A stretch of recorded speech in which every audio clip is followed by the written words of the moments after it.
E pensamos que é uma temática de grande interesse em função desse diálogo, né, que nós observamos que a capoeira está tentando fazer com a educação e também com a educação física.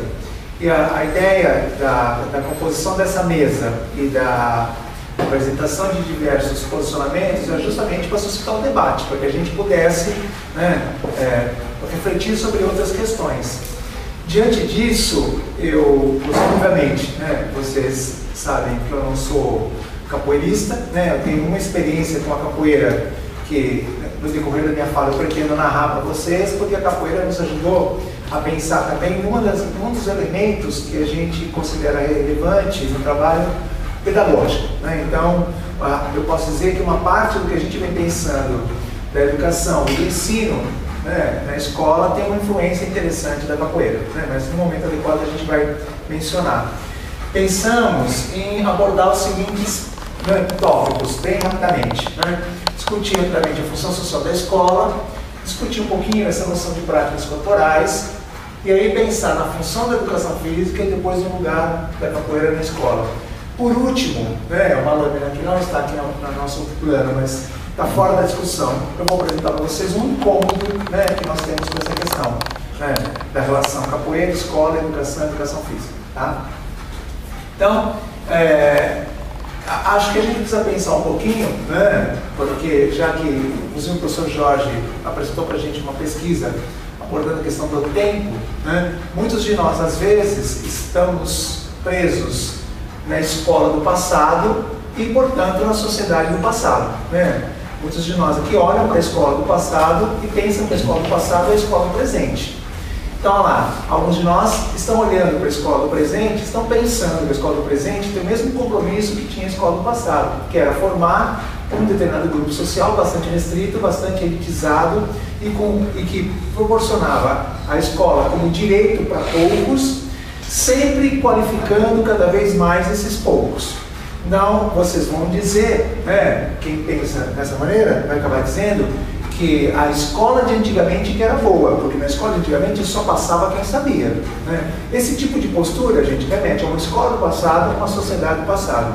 Porque na escola de antigamente ensinavam isso, isso e isso. E se você for falar com alguém um pouquinho mais velho, vão dizer que ensinava francês, ou ensinei que aprendia piano na escola. Então lá, vou dizer uma coisa, gente, né? Nessa escola aí, ela era uma escola tão restrita, mas tão restrita, que nessa escola a gente jamais poderia pensar no ensino da capoeira. Eu vou dar um depoimento pessoal para vocês. Eu estudei no mesmo bairro que eu cresci, né? Que é o bairro que minha mãe mora até hoje. E todo dia, para a gente ir para a escola, né, a gente ia caminhando para a escola e passava na frente de uma academia de capoeira, que era do mestre Sarará, que naquela região era uma academia bem conhecida e uma pessoa no bairro bastante conhecida.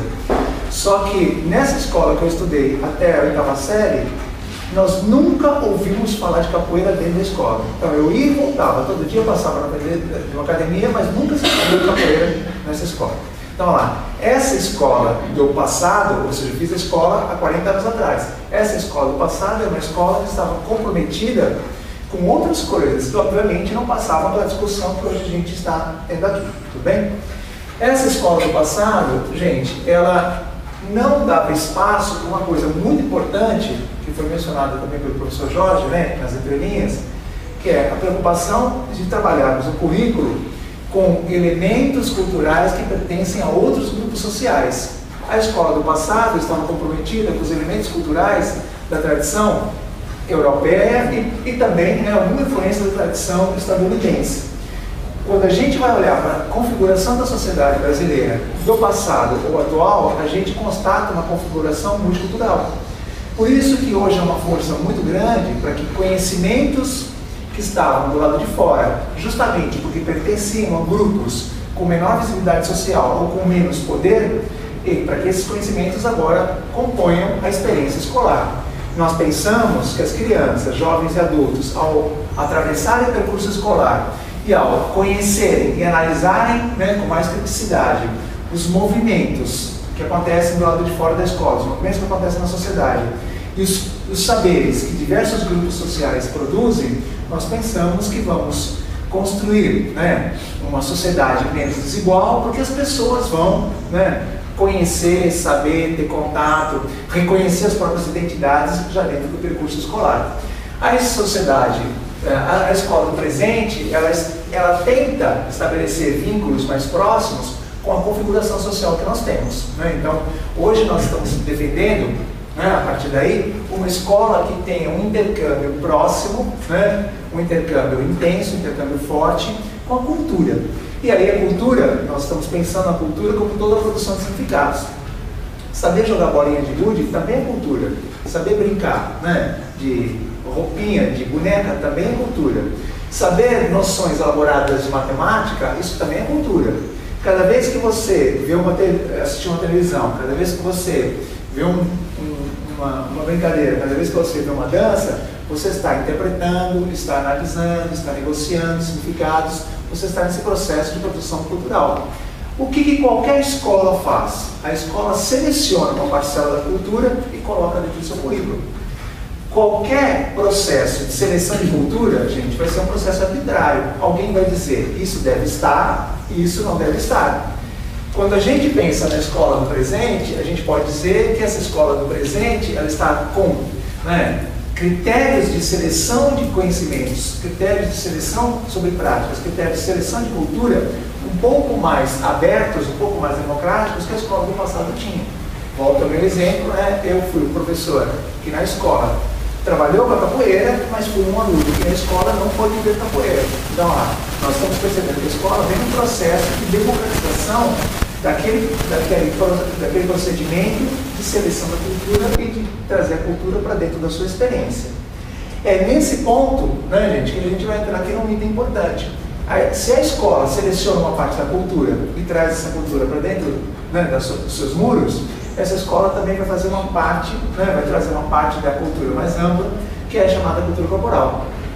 Em linhas gerais, cultura corporal é toda a produção de significados que envolve as práticas corporais. As práticas corporais, por sua vez, né, elas são produtos da motricidade sistematizada com característica lúdica, não com característica funcional. Então, lá, se eu carrego essa cadeira lá para fora, eu estou executando uma prática corporal nesse sentido? Não, eu estou executando uma atividade física, estou fazendo um movimento, mas não prática corporal. Prática corporal, esse conceito que nós estamos usando de prática corporal, ele vai dizer assim, olha, toda a produção que envolve brincadeiras, danças, lutas, esportes e ginásticas. Toda a produção da motricidade sistematizada. Então, quando duas pessoas jogam xadrez, aqueles movimentos lá têm um significado naquele texto que é o jogo de xadrez. Quando as pessoas dançam qualquer música, quando as pessoas jogam capoeira, quando as pessoas praticam uma ginástica no sentido de expressão, elas também vão usar gestos que são passíveis de leitura, são gestos que dependem do grupo social no qual eles foram produzidos. É por isso que uma partida de futebol jogada pelas crianças, ela tem textualidade, tem característica um pouco diferente da mesma partida jogada, né, por adultos, ou da mesma partida jogada por um grupo de jogadores profissionais. Se vocês analisarem, né, 5 minutos do jogo da NBA e analisarem 5 minutos do jogo de basquete, né, do Campeonato Brasileiro de Basquete, vocês terão a impressão até que é um outro jogo, né, porque às vezes a gestualidade é um pouco diferente. Então, olha lá, gente, é nesse contexto que a gente vai encaixar a capoeira como uma prática corporal. A capoeira é uma prática da cultura corporal. A capoeira tem seus gestos, tem seus códigos, tem seus certos significados que foram produzidos por um determinado grupo. Isso vai explicar a rejeição que foi tão pontuada pelo professor Jorge e também pelo professor Ronaldo. Então, olha lá, quando a sociedade, né, quando uma parcela da sociedade, principalmente aquelas pessoas que têm uma postura de preservar aquela cultura, né, que a sociedade do passado pensava, quando elas olham as práticas corporais da cultura afro, elas vão enxergar naquelas práticas corporais alguns signos que pertencem àqueles grupos sociais que essas pessoas querem ver do lado de fora. Essas pessoas não qualificam aquela experiência cultural, essas pessoas vão dizer que aquela, sim, elas qualificam, mas de forma pejorativa. Vão dizer que aquela prática corporal não é digna o suficiente para estar dentro do currículo. Então, enquanto o nosso desenho social estiver configurado dessa maneira, nós sempre teremos, né, a capoeira como um grupo, né, a capoeira e os capoeiristas como um grupo social que luta por espaço. A capoeira e os capoeiristas como um grupo social que trabalha na resistência. Isso explica aquela imagem, né, do atleta da capoeira lá, daquele super atleta, eu esqueci o nome. Do Ed. Isso explica aquela imagem. Quanto mais eu embranquecer a capoeira, quanto mais eu estilizar a capoeira, quanto mais eu deixar a capoeira próxima aos códigos dominantes, mais fácil ela entrar na escola e mais fácil, gente, ela está nas academias da elite, mais fácil ela é apresentada como símbolo do país. Quanto mais eu preservar os códigos originais da capoeira, mais distante ela estará. Vocês já estão percebendo que eu defendo exatamente, né, a segunda posição. Penso que a capoeira, quanto mais ela se vende, quanto mais ela se embranquece, mais ela desqualifica, né, aqueles códigos que são originários e que aí sim comunicam o sentido que os capoeiristas e que as capoeiristas queriam comunicar. Tudo bem, gente? Então, lá. E aí vocês verão lá no meu incômodo o que eu vou apresentar para vocês. Né? Bom, e aí, olha lá, por que as práticas corporais elas precisam constituir um currículo da escola? E o currículo aqui entendido como toda a experiência proposta pela escola.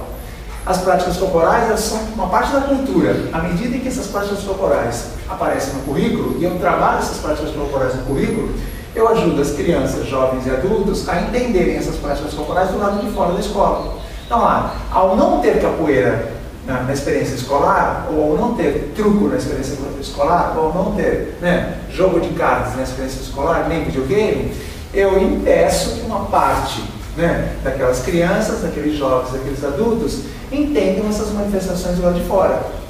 Às vezes, não ter, né, significa dizer para as crianças que aquilo não é importante o suficiente.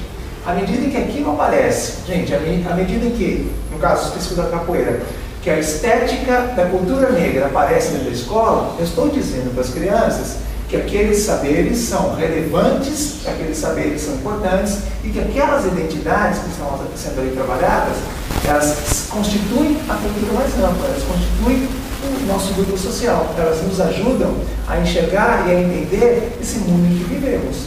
Não tê-las na escola significa dizer para as crianças que aquilo não é importante. Não tê-las na escola significa dizer para as crianças que aquilo é menos, que aquilo é desqualificado. Bom, diante disso, a gente vai apresentar para vocês aqui a nossa tese. Né? Nossa tese qual é? Qual é o lugar da capoeira dentro da escola? Né? A gente vai pensar, gente, a capoeira, enquanto uma prática corporal, né? Portanto, o lugar que ela pode estar na escola é, para nós, exclusivamente se for dentro do currículo da educação física. Porque vai ser o único espaço social onde ela vai estar legitimada pelos códigos que têm valor na escola. Então, lá, enquanto a capoeira aparecer, do jeito que o Ronaldo apresentou, né, enquanto a capoeira aparecer como um componente específico, ou enquanto a capoeira aparecer na escola, enquanto um projeto paralelo, ela sempre será ocupada por poucos e sempre por certos poucos que estão na escola. Né? Nos meus 17 anos de sala de aula, na educação básica, eu percebia que esses movimentos aconteciam. Então, lá, quem eram as crianças que no contraturno iam para determinadas práticas corporais? Quando a capoeira aparece como uma certa prática corporal fora da grade, fora do conhecimento da educação física, ela vai aparecer, gente, como um projeto, né, um projeto, perdi a palavra, não pensei numa palavra, para mencionar, um projeto folclórico, né, como um projeto carnavalizado, como um projeto apenas de contemplação. Agora vamos ao grupo da capoeira. E é bem aquela cena que o Ronaldo mostrou, as pessoas ao redor vão bater palmas e vão achar bonito quando as crianças fazem certos gestos. Exatamente, ou seja, e vem justamente nessa semana, né? Essa é uma semana que nós estamos vivendo. Então lá, gente, quando você tematiza a capoeira dentro do currículo da educação física, primeiro, você está trabalhando com todas as crianças. E segundo, você tem, por ser um tema do currículo, você tem a oportunidade de desenvolver atividades que promovam uma reflexão crítica sobre a trajetória do negro na nossa sociedade, a trajetória dessa manifestação na nossa sociedade, o histórico de opressão que esse grupo social sofreu. Gente, você tem situações didáticas que só o tratamento dela dentro desse componente vai permitir. Agora, se o colega de história quiser fazer isso, gente, se o colega de geografia ou se o colega de língua portuguesa quiser fazer isso, também é excelente, né? Eu estou pensando aqui na questão da educação física, mas não estou restringindo a educação física.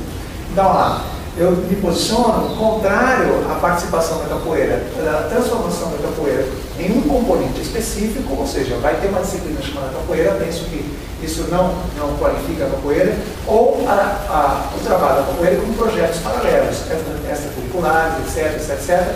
E principalmente, né, já aproveitando o que o Ronaldo falou, quando nós trazemos para a escola agentes externos à escola, agentes que não têm, gente, o status, né, de funcionário da escola. Não estou dizendo que é um status pior ou melhor, mas estou lembrando para vocês o que ele já pontuou. Então, lá, esse professor de capoeira que vai na escola só para dar aula de capoeira, ele participa do projeto escolar, ele alinha o seu trabalho à proposta da escola, ou ele é mais alguém que vai coreografar as crianças para uma apresentação no final do ano e os pais ficarem felizes, né? Então, lá, são questões para a gente pensar. Bom, diante disso tudo, né, eu teria a dizer para vocês quais são, né, os meus incômodos com essas questões, né? Então, já marquei minha posição, já fiz a defesa da posição, e agora, né, eu tenho aqui alguns incômodos e uma conversa com vocês, né? Porque como nós sabíamos que grande parte dos participantes do evento seriam ligados à capoeira, eu queria estabelecer uma conversa mais íntima com vocês, mais próxima com vocês. E contar para vocês como é que eu me aproximei da capoeira e como que eu fiz, né, essa transposição das coisas da capoeira para a questão da pedagogia. Então, lá, nós sabemos que o Rio de Janeiro tem uma participação fundamental na construção da capoeira, né? Mas nós sabemos também que não foi, né, no Rio de Janeiro a capoeira se semeou e criou seus grandes corpos, né, professor? Né? E durante um tempo da minha vida, eu tive que ficar recluso em Salvador durante 50 dias. Né? Eu estava na Marinha e o navio que eu estava embarcado, né, ele, como tudo, né, naquela época, ele quebrou, né, ele ficou em Porto Salvador durante 50 dias. E aí, na noite anterior ao atracar, na noite anterior, né, você falou dos militares e os caras de calça branca, que ontem eu posso colocar. Então, na noite anterior, né, do atracamento do Porto de Salvador, nós tivemos uma reunião onde nos foi dada a seguinte orientação, né? Assim, olha, nós vamos amanhã atracar Salvador. E não pensem que Salvador é como as outras cidades que vocês vão não, né? Ou seja, o nosso comandante falando. Vocês tomem cuidado, porque essa história que vocês têm de ficar em todos os lugares brigando, cuidado de Salvador com um monte de capoeirista. Né? Então lá, gente, antes de chegar em Salvador, pela primeira vez na vida, já é avisado, cuidado com os capoeiros. Né? Porque os marinheiros tinham fama de chegar no lugar, era uma confusão. Aí ele falou pra gente, cuidado, vocês vão chegar lá, né? Uma confusão, vão se dar mal. Só que, como a gente ficou muito, né? O regime de serviço era 3x1, ou seja, você dava serviço um dia e os outros 2 dias, né, você não fazia nada, eu fiquei muito segurando na cidade.